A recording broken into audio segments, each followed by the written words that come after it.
재벌 총수들을 거느리고 부산을 찾은 윤석열 대통령. 부산 엑스포 유치 실패를 만회하려는 의도였다고 하지만 민심은 싸늘합니다. 특히 부산 깡통시장 떡볶이 먹방쇼에 재벌 총수들의 병풍처럼 들러리 세운 장면은 윤석열 대통령이 재벌을, 기업인을 어떻게 인식하고 있는지 의문을 갖게 하기 충분했습니다. 드라마나 영화에서 재벌은 대통령도 주무르는 존재로 그려지기도 하지만 윤석열 대통령 본인은 그렇지 않은 것 같습니다. 스콕스가 콕콕 짚어봅니다. 윤석열 대통령에게 재벌은 굳은 일 처리해주는 집사입니다. 윤석열 정부 출범 이후 재벌 총수들은 한 달에 한 번꼴로 대통령 해외 순방 등에 동원됐습니다. 공은 대통령이 다 가져갔습니다. 이번 부산에서의 떡볶이 먹방은 윤석열 대통령이 부산 엑스포 유치 실패의 책임을 재벌에 떠넘기는 행태였습니다. 5,700억을 쓰고도 엑스포 유치에 실패한 대통령이 재벌들을 병풍 세워놓고 할 수 있는 말인가? 집사 정도로 생각하기 때문에 가능한 일입니다. 머슴도 이런 상머슴이 없습니다. 윤석열 대통령에게 재벌은 합법적인 물주이기도 합니다.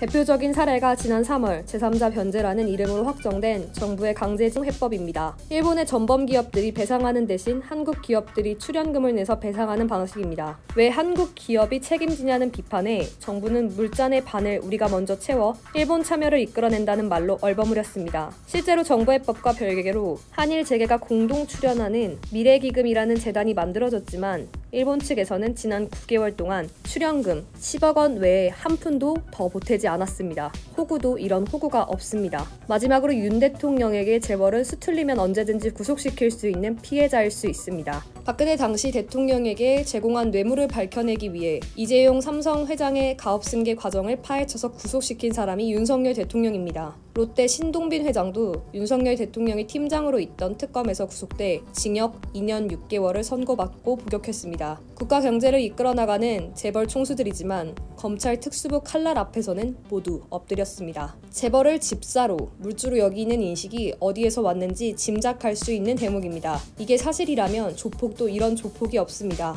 과유불급이라 했습니다. 윤 대통령은 이제 언론의 지원 사격도 기대하기 어렵게 됐습니다. 귀여운 젓가락질이라는 등의 낯뜨거운 아부가 남아있지만 대다수 언론, 심지어 보수 신문들까지 비판을 쏟아냅니다. 문제의 떡볶이 먹방에서 재벌 총수들을 병풍처럼 들러리 세운 윤석열 대통령. 이날 영상을 보면 자신의 입에 들락거렸던 젓가락으로 팔아야 할 음식을 헤집고 자신의 접시에 있던 음식들을 재벌 총수들에게 나눠줬습니다. 심지어 먹방에 열중하다 입속 음식이 튀어나오는 줄도 몰랐습니다. 이런 대통령, 이런 인식, 이런 모습을 그대로 노출시키고 오히려 자랑하는 대통령실 참모들과 시스템, 국민 심판을 스스로 재촉하고 있습니다. 스픽스가 만든 핫이슈 짚어보기 스콕스, 구독과 좋아요 부탁드립니다.